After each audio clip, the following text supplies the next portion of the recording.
Hai semua, Assalamualaikum. Bertemu lagi kita di episod baru dan kali ini saya nak kongsikan dengan anda fakta menarik berkenaan enjin yang amat sinonim dengan satu jenama kereta dari Jepun, iaitu Mazda. Enjin apa tu? Enjin rotary yang dipopularkan oleh kereta sport Mazda, iaitu Mazda RX-7. Enjin itu kini telah dihentikan produksinya dan buat masa ini belum ada kata putus akan hala tuju Mazda dengan teknologi enjin wangkel ini. Kenapa enjin rotary ini dihentikan pengeluaran?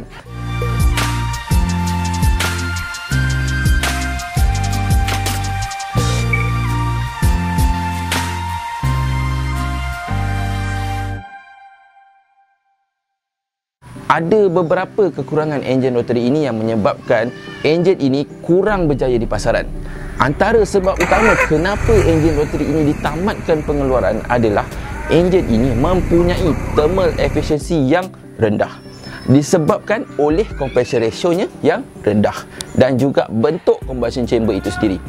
Bentuknya yang menyebabkan combustion chamber menjadi lebih panjang cenderung untuk mengakibatkan lebih banyak petrol tidak terbakar, iaitu unburned fuel yang akan keluar ke exhaust.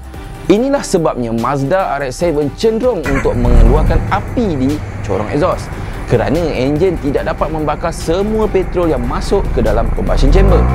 Inilah sebabnya ia akan membuatkan thermal efficiency rendah dan seterusnya membuatkan ianya tidak menjimatkan penggunaan minyak, iaitu fuel economy yang teruk, dan emission adalah tidak baik kepada alam sekitar.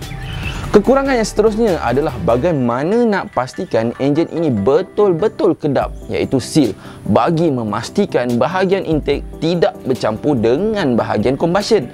Oleh kerana pembakaran berlaku di satu belah dan intake berlaku di sebelah lagi, berlaku perbezaan suhu dan tidak balas oleh besi enjin. Satu bahagian yang mana pembakaran berlaku akan mengembang oleh kerana suhu yang amat tinggi ketika proses combustion atau pembakaran, manakala belah intake pula tidak mengalami suhu tinggi. Perbezaan ini akan mengakibatkan pengembangan atau tindak balas berbeza di keliling enjin. Ini amat menyukarkan seals dalam enjin yang terletak di sekeliling rotor untuk mengelakkan campuran udara dan minyak intake masuk ke ruangan pembakaran ketika pembakaran sedang berlaku, ataupun campuran udara dan minyak dari ruang pembakaran terlepas ke bahagian intake.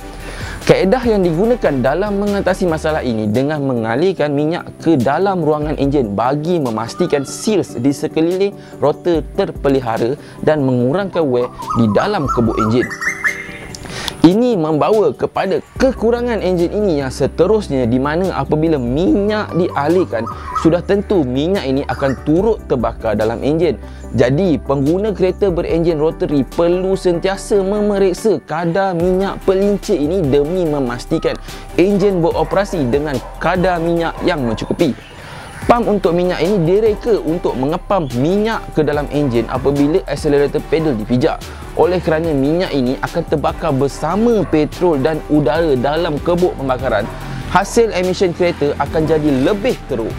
Dan kekurangan seterusnya yang mengakibatkan enjin ini dihentikan pengeluaran buat masa ini adalah emission. Oleh kerana rekaannya yang mengakibatkan minyak pelincir terbakar bersama petrol dan adanya petrol yang tidak terbakar keluar bersama exhaust, hasil gas emission yang dikeluarkan melalui exhaust adalah tidak mesra alam. Pun begitu, punca utama enjin ini dihentikan dan makin tidak popular adalah kerana fuel consumption yang tinggi jika dibandingkan dengan kereta lain setaraf dengannya. Sampai di sini dahulu perkongsian saya. Diharap perkongsian kali ini dapat memberi manfaat buat semua. Ada yang pernah menggunakan model Mazda dengan rotary engine? Jom kongsikan kisah dan pengalaman anda di bahagian komen. Jangan lupa tekan like dan subscribe ya. Sharekan video kali ini ke media sosial anda. Baiklah, jumpa lagi di episod yang akan datang. Assalamualaikum dan bye.